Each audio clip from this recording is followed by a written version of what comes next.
मेरे सामने का मंजर इंतहाई खौफनाक, इंतहाई भयानक था।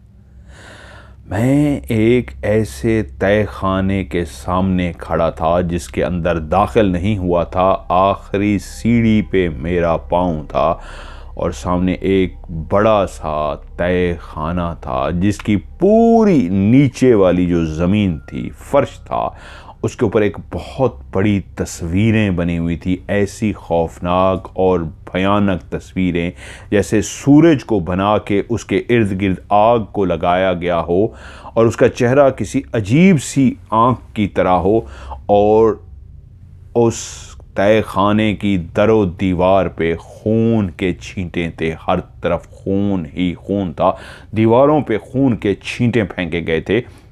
और जो मैंने कपड़ा देखा था, थोड़ा सा खुल गया था, वो उसी फर्श के बिल्कुल दरमियान में बिछा हुआ था। वो जो चीज़ भी थी जो दरमियान में गोल सी थी, उसके ऊपर वो कपड़ा बिछा हुआ था और उस कपड़े के ऊपर वही 4 हड्डियां रखी थी। मुझे वो अच्छी तरीके याद थी, जब बकरा बनाते हुए वो हमने 4 हड्डियां रखी थी और वहीं पे 3 गिलास शीशे के रखे हुए थे, जैसे शराब के गिलास होते हैं, नीचे से बिल्कुल बारीक सा और ऊपर गोल सा होता है। उसके अंदर कोई रेड रेड चीज थी। जहां दीवारों पे मैं खून के छींटे देख रहा था, वहां पे अजीबो गरीब शक्लें बनाई गई थीं, इंतहाई अजीबो गरीब सी शक्लें, ऐसी जैसे कोई लरज जाए, कोई शैतान की कोई तस्वीरें बनाई गई हों। वहीं कोने पे ही मुझे एक फ्रिज भी नजर आया कि इस तय खाने में इस फ्रिज का क्या काम है। क्या मैं अंदर दाखिल हो जाऊं या यहीं से वापस मुड़ जाऊं। वो कोई शख्स घुसा था जिसके पीछे मैं आया था, वो मैं सब भूल के खड़ा हो गया कि नहीं, ये क्या है।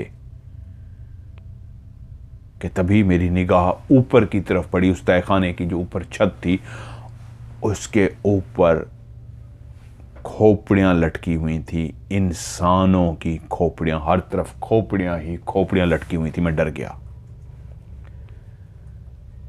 मेरा दिल करे यहां से वापस निकलो और भागो, लेकिन मैं कहूं मुझे देखना चाहिए एक दफा ये क्या है।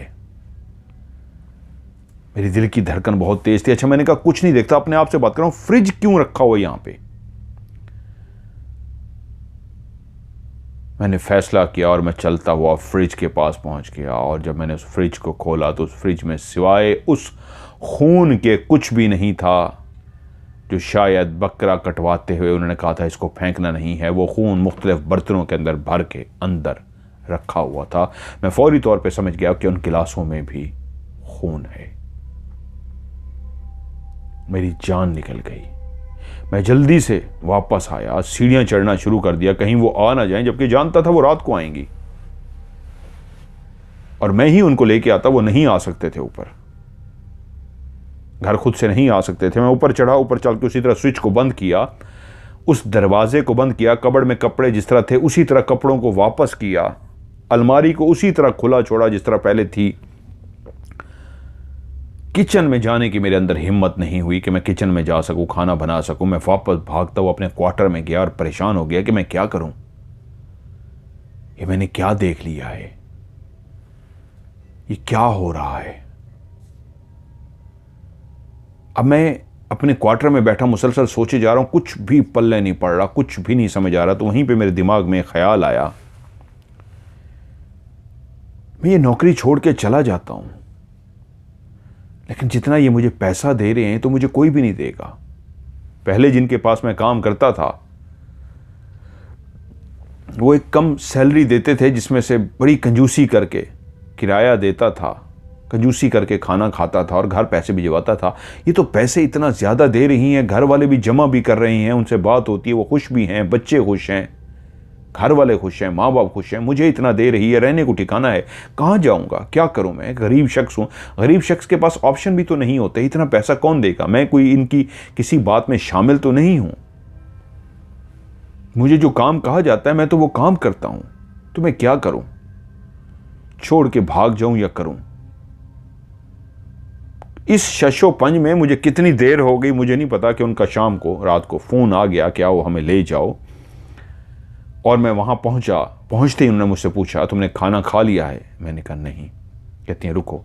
वो अंदर गई और वहाँ मेरे लिए खाना पैक करा के ले आई। मैंने उनको कुछ भी महसूस नहीं होने दिया। मैं गाड़ी में बैठ गया, उनको लिया और घर आ गया। उनको छोड़ा और मैं अपने क्वार्टर में गया। खाना मेरे सामने रखा हुआ था जो वो पैक करा के ले गई थी, लेकिन मेरा खाने को दिल नहीं कर रहा था।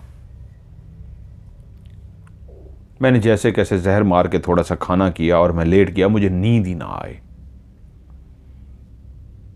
लेकिन उस रात को आखिर मैंने फैसला कर लिया कि नहीं, मेरी भी ज़िंदगी के ख्वाब हैं, मेरी भी ख्वाहिशात हैं, मुझे बच्चों के लिए कमाना है। मैं गरीब शख्स हूँ, मैं नहीं तो कोई और जॉब कर लेगा। हाँ, बाकी मैं किसी गुनाह में शामिल नहीं हूँ। मेरा काम तो सिर्फ उनको लेके आना है, छोड़ना है, खाना बना देता हूँ, काम कर देता हूँ। वो जो भी कर रहे हैं वो उनका कॉलो फेल है, मेरा नहीं। मुझे नौकरी करनी है। अगले दिन कोई भी बात किए बगैर मैं फिर से अपनी जॉब पे उनके साथ आना जाना ये वो सारा करना शुरू कर दिया। कोई तकरीबन 3 से 4 दिन बाद एक लड़का घर के अंदर दाखिल हुआ। मुझे बेगम साहबा ने कहा उसको जाके गेट से लेके आओ। मैं जब गेट से लेने गया तो उस लड़के को मैंने पहचान लिया। ये तो मेरे उसी बस्ती का लड़का था और मैं इसको अच्छी तरीके जानता था। यही बस्ती जहां पे मैं पहले रहता था, यहां नौकरी करने से पहले। उसने मुझे देखा और मुझसे बोला, तू इधर किधर? मैंने कहा यार मैं इधर ड्राइवर हूँ और इधर बेगम साहबा के हाँ काम करता हूँ। कहता है कब से? मैंने कहा ये अरसा हुआ है। कह रहा अच्छा, मेरा तो आना जाना है, मैं तो पहले से आता जाता हूँ, पहले भी आता जाता था। मैं बेगम साहबा को पुराना जानता हूँ। ये हमारी गली में रहने वाला लड़का तो था, लेकिन एक औबाश किस्म का लड़का था। इसकी गली के अंदर रेपुटेशन कोई अच्छी नहीं थी, इसको बड़ा बुरा समझा जाता था। तो ये क्या करने आया है, मेरे दिल में ख्याल आया, लेकिन मैं फैसला कर चुका था मुझे इन चीज़ों से लेना देना नहीं है। वो अंदर चला गया।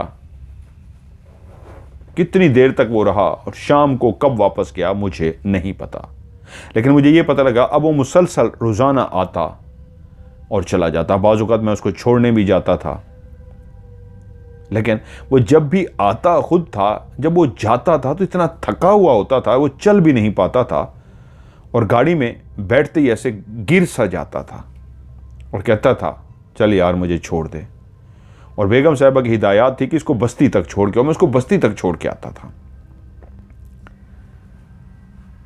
कुछ दिन इसी तरह वो आता जाता रहा। तकरीबन कोई वो 10 से 15 दिन आया, मेरे सही तरीके याद नहीं है, 10 से 15 दिन आया और यही उसकी रूटीन थी। वो आता खुद था, मैं उसको मुसलसल नहीं, 10 से 15 दिन कुछ गैप दे के इसी तरह आता। एक दफ़ा वो आया, जब निकला बाहर तो मुझसे मुखातिब हुआ गाड़ी में बैठते ही। मैं उसको छोड़ने जा रहा था। सलीम तू क्यों नहीं करता? मुझे बेगम साहिबा ने कहा है किसी और को ढूंढ के लाओ। तो मैंने उनसे कहा है किसी और को क्या ढूंढना है, तो सही सलीम जवान भी है, सेहतमंद भी है, और सबसे बड़ी बात राजदारी शर्त है ना, तो इससे अच्छा राजदार कहाँ मिलेगा। तो बेगम साहिबा ने कहा नहीं, ये बाकी कामों के लिए ठीक है, मैं उससे इस टॉपिक पे बात नहीं करना चाहती। तो मैंने उनसे कहा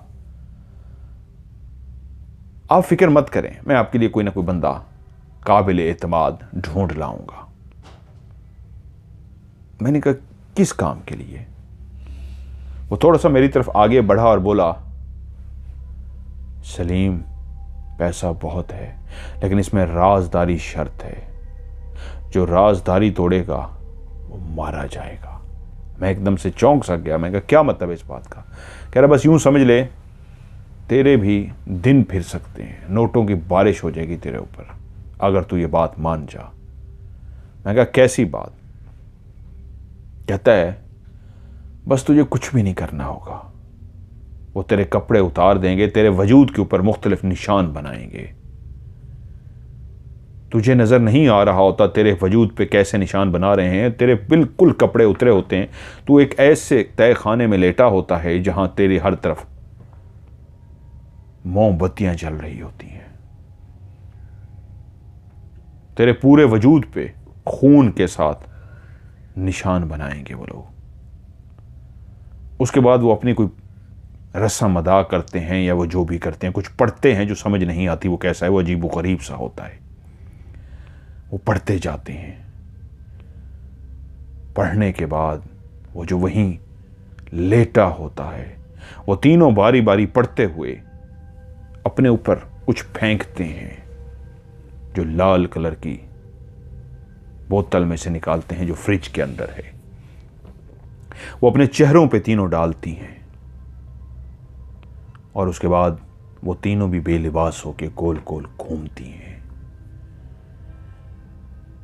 उनके हाथों में शीशे के गिलास होते हैं जिसमें खून होता है और वो तीनों गोल गोल घूमती रहती हैं, बेलिबास होकर घूमती हैं और उसके बाद वही जो उनके हाथों में गिलास होता है उसके ऊपर कुछ पड़ती हैं और वो तीनों इकट्ठी पी लेती हैं। और उसके बाद वो जो शख्स नीचे लेटा होता है उसके साथ शैतानी खेल खेला जाता है। तुम्हें ऐसे लगेगा उस लम्हे जैसे तुम इंसान नहीं हो और तुम्हारे साथ 3 और शैतान हैं। वो तुम्हारे साथ एक ऐसा शैतानी खेल खेलते हैं कि तुम्हारी रूह भी कांप जाती है। पहली दफ़ा तो ऐसा लगता है कि ऐसा खौफनाक सुना भी नहीं था जैसा वो करते हैं। आपको ऐसा नोचते घसेटते हैं, आपके साथ ऐसे जिस्मानी ताल्लुक़ बनाते हैं, आपके साथ ऐसा कुछ करते हैं जो लफ्ज़ों में बयान करना मुश्किल है। मुझे उन्होंने क्लियर बताया ना कि मैंने यहाँ पे हाइड कर रहा हूँ। और उसके बाद जब वो जिस्मानी ताल्लुक़ आपके साथ बना लेते हैं तो उसके बाद फिर से वो अपना कुछ गोल गोल घूमते हैं और उसके बाद कुछ ऊंचा ऊंचा बोलते हैं जो समझ नहीं आता वो क्या बोल रहे हैं। उनका ये अमल कुछ देर जारी रहता है, यहां तक कि वो जो मैं लेटा होता हूं मेरे अंदर भी कुछ हिम्मत आ चुकी होती है। और उसके बाद जब उसको ख़त्म करते हैं तो हाथ जोड़ के ऐसे बैठे रहते हैं कुछ देर और उसके बाद उल्टे कदमों से वापस आते हैं और उसके बाद हम सब ने बाहर निकलना होता है। और उसके बाद फिर मुझे घर जाना होता है। मेरे अंदर हिम्मत नहीं होती क्योंकि उस शैतानी खेल का मैं हिस्सा बन चुका होता हूँ। लेकिन एक बात तुम्हें बता दूँ सलीम, ये मैंने तुम्हें इसलिए बताया है, मेरी नज़रों में तुम काबिल एतमाद हो, तुम इसका हिस्सा बन सकते हो। तुम्हें जो वो पैसे दे रहे हैं कामों के, ये कुछ भी नहीं है, कुछ भी नहीं है। अगर तुम इसका हिस्सा बन जाते हो तो तुम सोच भी नहीं सकते, तुम्हारे ऊपर पैसों की बारिश कर देंगी वो तीनों।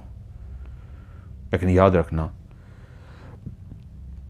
राजदारी शर्त है। अगर इस बात को बाहर निकाला गया तो किसी सड़क पे तुम्हारी लाश मिलेगी। मैं कहा लाश कैसे? वो तो ख़वातीन हैं, क्या करेंगी वो? तो उसने एक जोरदार कहका लगाया। उसने कहा वो अगर इतना पैसा लगा रही हैं, शायद तुम्हें नहीं पता उनके किन लोगों के साथ क्या कनेक्शन है। जब कोई बंदा उनके पास आता है तो वो सारा कुछ उसका पहले चेक करवाते हैं। तुम्हारे घर तक ये गए होंगे, पीछे जहाँ से तुम हो तुम्हारा सारा चेक करा चुके हैं। तुम भागना भी चाहोगे ना यहाँ से, वो तुम्हारे घर पहुँच जाएंगे। इसलिए मत सोचना तुम इनसे भाग सकते हो, बस इनके काम जो कर रहे हो करते रहना। और मेरा मशवरा यही है, जो मैं और कोई लड़का ढूंढूं तुम आ जाओ। मैंने उसे कहा नहीं, मुझे अपना काम ज़्यादा पसंद है और मैं किसी के काम में मुदाखलत भी नहीं करता। हाँ, बस इतना पता है मुझे, जो मुझे ड्यूटी, जो मुझे काम सौंपा जाता है मैं उसको अंजाम देता हूँ और बस। मुझे सुनना भी नहीं है और इन कामों में पढ़ना भी नहीं है। वो अगर कुछ गलत या सही करते हैं, मैं कौन होता हूँ गलत और सही का फैसला करने वाला? वो जाने और वो करें और तुम जानो, मेरा उससे कोई लेना देना नहीं है। मेरी वो बेगम साहिबा हैं, मुझे जो भी कहेंगी मैं तो अपना काम खुश असलूबी से करूँगा और वो मुझे अपनी फैमिली समझती हैं तो मैं भी उनको फैमिली की तरह इज़्ज़त देता हूँ और मैं भाग भाग के उनके काम करता हूँ। इससे ज़्यादा मुझे कोई लेना देना नहीं है। ये जो अमल तुम बता रहे हो, तुम जानो और वो जानो, मुझे इसमें नहीं पड़ना। मैं उसको डायरेक्टली ये पैगाम दे रहा था कि ना मैं सुनना चाहता हूँ ना इसमें पढ़ना चाहता हूँ, ताकि कल को ये बात भी करे तो इस तरह करे कि मैं इसमें नहीं पढ़ना चाहता। और मैंने इस अंदाज का स्टाइल अपनाया था कि मैं चौंका भी नहीं हूँ, अच्छा वो ये करती हैं, अच्छा ये, इस तरह भी नहीं किया था। नॉर्मल रहने की कोशिश की थी ताकि उसको ये यकीन दिला चुकूँ कि मुझे इन बातों से कोई फ़र्क नहीं पड़ता। अंदर से मैं बहुत घबराया हुआ था। खैर मैंने उसको वापस उसकी बस्ती छोड़ा और मैं उस राज से भी वाकिफ़ हो गया था कि एंड में थका हुआ क्यों होता है, इसकी जान क्यों निकली होती है, ये 3 ख़वातीन के साथ ताल्लुक़ बना के आ चुका होता है। अब उस घर के अंदर रहते हुए मेरी हालत अजीब थी। मैं अपने आप के साथ एक मुसलसल जंग लड़े जा रहा था। क्या हो रहा है, आगे क्या होगा, क्या करना हूँ, कुछ मुझसे फैसला नहीं हो रहा था। लेकिन ये पता था कि बेगम साहिबा जैसे ही सामने आती थी मैं जी जी करता था, फर्माबरदारी वैसी ही दिखाता था और कुछ भी उनको महसूस नहीं होने दे पा रहा था कि मैं कुछ जान चुका हूं या किसी राज से पर्दा हट गया है। ऐसा था, मैं बिल्कुल नॉर्मल हूं। कि एक शाम फिर से मुझे बेगम साहिबा ने बुलाया। आज वो बहुत अच्छे मूड में थी और जब कोई वो अच्छे मूड में होती थी मैं समझ जाता था। मैं जब गया तो मुझसे बोली, आज बड़े दिनों बाद फ़लाँ चीज़ खाने को दिल कर रहा है, क्या ख्याल है, मैं भी तुम्हारे साथ किचन में काम करूँगी, पकाते हैं। कभी कभी अच्छे मूड में होती थी तो मेरे साथ वो किचन में काम करती थी। मैंने कहा जी बेगम साहब आ जाइए। हम किचन में जाके पकाने के लिए खड़े हो गए। वो मेरा हाथ बटा रही थी और हम खाना बना रहे थे। मुझसे बातें करना शुरू हो गई और मुझसे कहती हैं, सलीम तुम्हें कभी शौक़ नहीं हुआ कि तुम बहुत अमीर कबीर हो जाओ? मैंने कहा बेगम साहबा अमीर होना किसको अच्छा नहीं लगता, हर इंसान की ख्वाहिश होती है। लेकिन मैंने हमेशा खुदा का शुक्र अदा किया है, जितना उसने अता किया है मैं उस पर शुक्र बजा लाता हूँ। आपको उसने वसीला बनाया है और आप जितना मुझे दे देती हैं, मुझे और पैसे की ज़रूरत भी नहीं है। मेरी इतनी ही ज़रूरियात हैं, इससे बढ़ के नहीं हैं, इससे ज़्यादा मुझे नहीं चाहिए। मुझसे बोली, तुम नहीं चाहते तुम्हारा अपना इस तरह का घर हो, तुम्हारी अपनी गाड़ी हो, तुम्हारा बैंक बैलेंस हो, तुम्हारे बच्चे अच्छे स्कूलों में पढ़ें, वो सब कुछ जो बड़े बड़े अमीर लोगों के पास होते हैं, तुम्हारी ख्वाहिश नहीं है वो तुम्हारे पास हो? मैंने कहा बेगम साहबा गरीब जब इस तरह के ख्वाब देखना शुरू कर देता है तो वो अपना काम भी सही तरीके नहीं कर पाता, वो अपने आप को अमीर समझने लगता है। और जब आप जहनी तौर पे अमीर हो जाते हैं तो फिर आप गरीबों वाले काम नहीं कर सकते। मैं एक गरीब शख्स हूँ और इसी पे खुश हूँ, इसलिए यही काम करना बेहतर समझता हूँ। अगर मेरे किसी काम में आपको कुछ बुरा लगा है या मेरी कोई बात कोई बुरी लगी है या कोई मुझे लगता है कि मैं कोई ऐसी गलती कर गया हूँ तो मैं हाजिर हूँ, आप मुझे ज़रूर बताइए, मैं आइंदा ऐसी गलती नहीं करूँगा। तो वो बोली नहीं ऐसी कोई बात नहीं, मैं तो ये सोच रही थी कि तुम्हारे लिए, तुम इतने अच्छे हो, बहुत दिल के अच्छे हो, तुम्हारे लिए भी कुछ ऐसा किया जाए कि तुम बहुत अमीर हो जाओ। और मेरे दिल में धड़कन तेज़ थी, जो मैं समझ रहा था ये मुझे दावत देने जा रही हैं, वही वाली जो उस लड़के ने तरीके से मुझे दी थी। लेकिन मैंने तरीके से इनकार कर दिया था कि नहीं, मैं अपने इसी में खुश हूँ, मुझे नहीं चाहिए। उन्होंने मेरे साथ खाना वगैरह पकवाया और जो भी पकाया था, और शाम को उन्होंने बैठ के खाना खाया, मैंने अपना बैठ के खाना खाया। और मुझे रात को उनका मैसेज आया, सलीम कल रात को हमें कब्रिस्तान जाना है। मैं कहा ठीक है बेगम साहबा, किस वक्त? वो कहती कल हम तकरीबन 7:30-8 तक चलेंगे, 7 से 8 के बीच में चलेंगे। मैं कहा ठीक है बेगम साहब, मैं रेडी हूँगा। अगले दिन 7 बजे के करीब हम गाड़ी में बैठे और कब्रिस्तान हम एक पहुँच गए। उन्होंने कब्रिस्तान को देखा, गाड़ी के अंदर ही बैठे बैठे देखा और मुझे कहती है नहीं, दूसरे कब्रिस्तान चलते हैं। हमने इस तरह 3 कब्रिस्तान देखे और जो तीसरा कब्रिस्तान था एक ऐसी जगह पे था जो बहुत वीराने में था और बहुत बड़ा और पुराना कब्रिस्तान था और इसके इर्द गिर्द आबादी भी बहुत कम थी। मेरे एक हिसाब से वो क्या सोच रही थी मुझे नहीं पता, लेकिन उस कब्रिस्तान तक जब हम पहुंचे तो वो गाड़ी से तीनों बाहर उतरी और चलती हुई थोड़ा सा कब्रिस्तान के अंदर गई, जैसे देखना चाह रही हूँ। बाकी दोनों जो कब्रिस्तान थे वो ऐसी जगह पे मौजूद थे जहाँ पे शहर के अंदर इर्द गिर्द आबादी थी, रोशनियाँ थीं। ये एक वीराने में कब्रिस्तान था, दूर था। कुछ देर वो अंदर गई और घूम फिर के वापस आ गई, कहती हाँ ठीक है, कल हम आएंगे, गाड़ी में बैठो। हम लोग बैठ गए और गाड़ी में ही बैठे मुझसे कहा, सलीम कल रात हमने 12 बजे इसी कब्रिस्तान आना है, 11 साढ़े 11 बजे, और सुबह 4-5 बजे हम फारिग हो जाएंगे। तुम्हें डर तो नहीं लगता?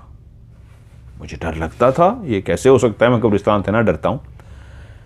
लेकिन मैंने ये भी मुनासिब समझा कि अगर मैंने इनकार कर दिया तो कोई गलत ना हो जाए या ये नाराज़ ना हो जाए। तो मैं क्योंकि अंदर से उलझा हुआ था, मैंने कहा नहीं नहीं मुझे नहीं नहीं डर नहीं लगता। तो वो कहती हैं तुम बोलने से तो डर रहे हो। मैंने कहा जी क्या होता है, जो मर जाता है वो यहीं आके दफन हो जाता है, तो क्या हो जाएगा। नहीं मैं आ जाऊंगा। कहती ठीक है हम कल आएंगे। अगले दिन हम घर से रवाना हुए ऐसे टाइम पे कि हम तकरीबन 11 साढ़े 11 बजे तक वहाँ पे पहुँच जाएं। और जैसे ही हम वहाँ पे पहुँचे टाइम तकरीबन 11:30 का हो चुका था। उन्होंने कहा नहीं अभी गाड़ी में बैठते हैं, हमें 12 बजे अंदर जाना है। तुम्हें कोई परेशानी तो नहीं है सलीम। आज मेरी बेगम साहबा एक ऐसी प्रोफेशनल थी जो कभी कभी ऐसी बन जाती थी जैसे उनकी आंखों को देख के लगता था कि नहीं, उनकी आंखों में कोई पहचान ही नहीं है, बस वो ऑर्डर देना जानती हैं और जो ऑर्डर नहीं मानेगा वो उसको खा जाएंगी, उसकी आंखें निकाल लेंगी, ऐसी बन जाती थी। ऐसी उनके लहजे में कोई मोहब्बत कोई मिठास नहीं होता, वो तल्ख लहजा होता था। कहती है सलीम तुम यहाँ बैठोगे और हम सुबह तक आ जाएंगे और अपनी आंखों को बंद रखना। तुम्हें पहले दिन कह दिया गया था राजदारी शर्त है। मैंने फ़ौरन गर्दन झुका ली। मैंने कहा जी बेगम साहबा आप बेफिक्र हों, जैसे मैंने आप उनको कहा हो कि आपका हुक्म बजा लाऊंगा। वो तीनों नीचे उतरी और कब्रिस्तान के अंदर चली गई। मेरे दिल की धड़कन बहुत तेज हो गई थी और मैं गाड़ी में ही बैठा हुआ था। इस तरह मैं गाड़ी में बैठा था कि मैं अगर कब्रिस्तान की तरफ देखता तो मुझे क्लियर वो मंजर नजर आ जाता जहां पे वो तीनों गई थी। आज चांद जोबन पर था। कब्रिस्तान के अंदर चांद की रोशनी हर तरफ फैली हुई थी। कब्रिस्तान के अंदर दरख्त भी थे लेकिन घने दरख्त नहीं थे, कहीं कहीं पे दरख्त थे। कब्रों के ऊपर नीली रोशनी पड़ रही थी। मैं काफी देर सर झुका के बैठा रहा, लेकिन एक लम्हा ऐसा आया जैसे मुझे महसूस हुआ गाड़ी ने ऐसे हरकत की है, मेरी गाड़ी हिली है। मैं ऐसे चौंक सा गया हूं और इधर उधर गाड़ी को देखा कि ये गाड़ी कैसे हिली है, मुझे समझ नहीं आई। और गाड़ी को ऐसे देखते हुए चौंकते हुए मेरी निगाह अचानक से उसी सिमत चली गई है। तो मैंने देखा है कब्रिस्तान में वो तीनों खातून कपड़ों के बगैर एक कब्र के आगे खड़ी थी।